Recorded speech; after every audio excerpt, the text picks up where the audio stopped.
Hello welcome to big TV. ప్రపంచంలో మరో యుద్ధం మొదలైంది. థాయిలాండ్ కాంబోడియా ఘర్షణ పడుతున్నాయి. 118 ఏళ్ల వివాదం మళ్లీ తెరపైకి రావడంతో ఈ గొడవలు పెరిగాయి. అసలు ఈ రెండు దేశాల మధ్య వివాదం ఏంటి? ఈ వీడియోలో మాట్లాడుకుందాం. థాయిలాండ్ కాంబోడియా మధ్య 800 కిలోమీటర్ల సరిహద్దు ఉంది. ఇందులో ఎక్కువ భాగాన్ని ఫ్రాన్స్ పాలన కింద ఉన్నప్పుడే గుర్తించారు. 1907లో ఈ మ్యాప్ను తయారు చేశారు. ఈ బార్డర్లోని ప్రముఖ ఆలయాలు ఉన్న ప్రిహ్ పిహియర్, తముయోన్ తామ్తో పాటు పర్వతాలు, అరణ్యాల కోసం రెండు దేశాలు గొడవపడుతున్నాయి. ఇందులో చాలా ఇంపార్టెంట్ ఫ్యాక్టర్ ఏంటో తెలుసా?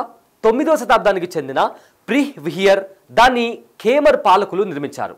ఈ ఆలయం కాంబోడియాకు చెందుతుందని 1962లో ఇంటర్నేషనల్ కోర్ట్ తీర్పునిచ్చింది. ఈ తీర్పును థాయిలాండ్ అంగీకరించింది. కానీ ఆ దేవాలయం సెంటర్గా లోకల్ సెంటిమెంట్తో తరచూ వివాదాలు ప్రారంభమవుతున్నాయి.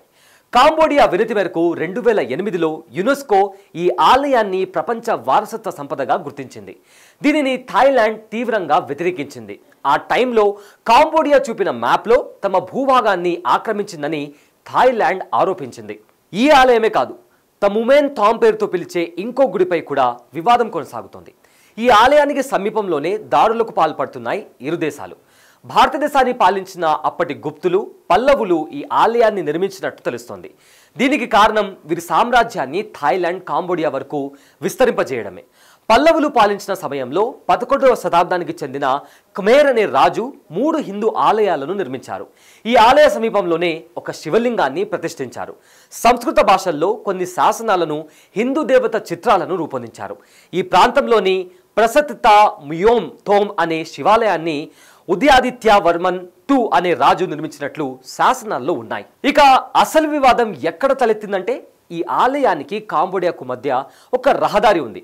అదే డాంగ్ రెకో పర్వతంలోని పురాతనమైన ఖమేర్ జాతీయ రహదారికి ఆనుకొని ఉండే ఆంగో కోర్. ఇదే క్రమంలో థాయిలాండ్లోని ఫిమాయిత్తో అనుసంధానమవుతూ మరో మార్గం ఉంది. దీంతో ఖమేర్ సామ్రాజ్యం ప్రకారం సరిహద్దులపై తమకే హక్కు ఉందంటూ కాంబోడియా అంటుంటే అందుకు థాయిలాండ్ అంగీకరించట్లేదు. ఇలా ఇరు దేశాల మధ్య సరిహద్దు తగాదాలు ఆలయ కేంద్రంగా ముదిరిపోయింది. థాయిలాండ్, కాంబోడియాలు గతంలో ఫ్రాన్స్ పాలనలో ఉండేవి. ఈ సమయంలో 1907లో రెండు దేశాల సరిహద్దులను విభజిస్తూ ఫ్రాన్స్ ఒక మ్యాప్ను తయారు చేసింది. ఈ మ్యాప్లో పేర్కొన్న భూభాగం తమదేనని కాంబోడియా అంటుంటే అది సరిగ్గా లేదని థాయిలాండ్ వాదిస్తోంది. దీనిపై కాంబోడియా ఇంటర్నేషనల్ కోర్టును ఆశ్రయించింది.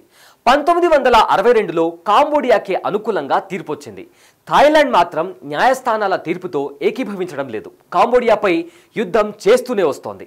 ఇలా ఘర్షణ వాతావరణం నెలకొనడంతో కాంబోడియా 2011లో మరోసారి అంతర్జాతీయ న్యాయస్థానాన్ని ఆశ్రయించింది. విచారించిన న్యాయస్థానం 2013లో మరోసారి కాంబోడియాకే ఆ దేవాలయ ప్రాంతంపై హక్కుందని సంచలన తీర్పు వెలువరించింది. ఇలా 2 సార్లు కోర్టు తీర్పు కాంబోడియాకు అనుకూలంగానే వచ్చినా థాయిలాండ్ మాత్రం అంగీకరించడం లేదు. ఇలా ఇరు దేశాల మధ్య యుద్ధ వాతావరణం కొనసాగుతూనే ఉంది. చివరకు ఇది ఎలాంటి పరిస్థితులకు దారితీస్తుందో అన్న భయాందోళనలు నెలకొన్నాయి. దేశాల మధ్య యుద్ధం కారణంగా అమాయక ప్రజల ప్రాణాలు బలవుతున్నాయి. దీనికి ఆ శివుడే పరిష్కారం చూపాలని భావిస్తున్నారు ప్రజలు.